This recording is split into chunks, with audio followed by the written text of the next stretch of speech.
வாழ்க வையகம், வாழ்க வையகம், வாழ்க வளமுடன். குருவே துணை. அனைவருக்கும் அன்பு வணக்கம். ஆசான் அருட்தந்தை வேதாத்ரி மகரிஷி அவர்களது ஞான களஞ்சிய கவிதைகள் படித்துக் கொண்டிருக்கிறோம். இன்று கவியன் 259. போர் தவிர்க்க அறிஞர்கள் துணை செய்ய வேண்டும் என்பது தலைப்பு.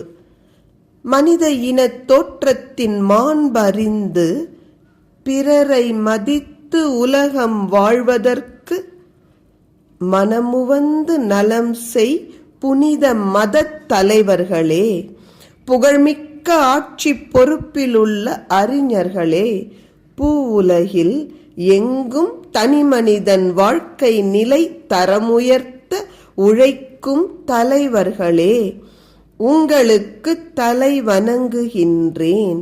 இனி செய்ய வேண்டியது என்றென்றும் உலகில் போர் எழாமல் காத்து அமைதி தர இறைஞ்சுகின்றேன் பணிந்து. அருட்தந்தை நம் மனதையே உருக்கி விடுகிறார். அவர் எத்தனை அழகா சொல்றார் பாருங்க.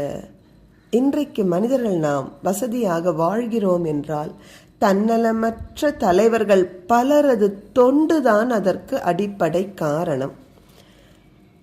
அது மதத்துறையில் இருக்கலாம், அல்லது விஞ்ஞானத்துறையில் இருக்கலாம், ஆட்சித்துறையில் இருக்கலாம்.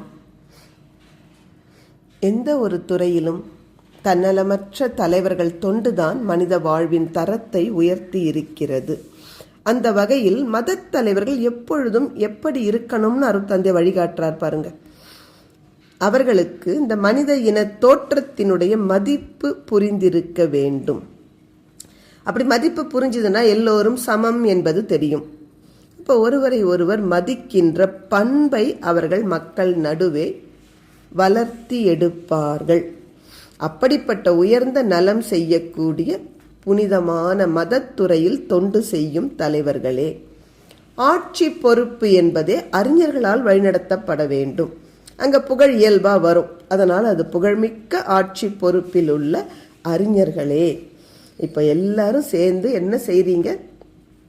இன்னும் விஞ்ஞானத்துறை பல துறைகளிலும் தனிமனிதர் வாழ்வின் தரத்தை உயர்த்த தொண்டாற்றுகின்ற தலைவர்களே, உங்கள் அனைவரையும் நான் தலைவணங்கி பணிகின்றேன். எப்படி சொல்றார் பாருங்க. இனி நம்ம செய்ய வேண்டிய கடமை என்ன? இத்தனை நாள் நீங்கள் செய்ததெல்லாம் பலனற்று போகும்படியான ஒரு போர் அச்சுறுத்தல் இன்று உலகில் நிலவுகிறது. அந்த போர் எழாமல் காத்து அமைதி தருவதற்காக நாம் அனைவரும் ஒன்றிணைந்து தொண்டாற்றுவோம் என உங்கள் ஒவ்வொருவரையும் நான் பணிவோடு இறைஞ்சுகின்றேன்னு சொல்றாங்க அருட்தந்தை. உலகத் தலைவர்கள் சிந்தனையில் புதிய ஒளி பிறக்கட்டும். நன்றி. வாழ்க வளமுடன்.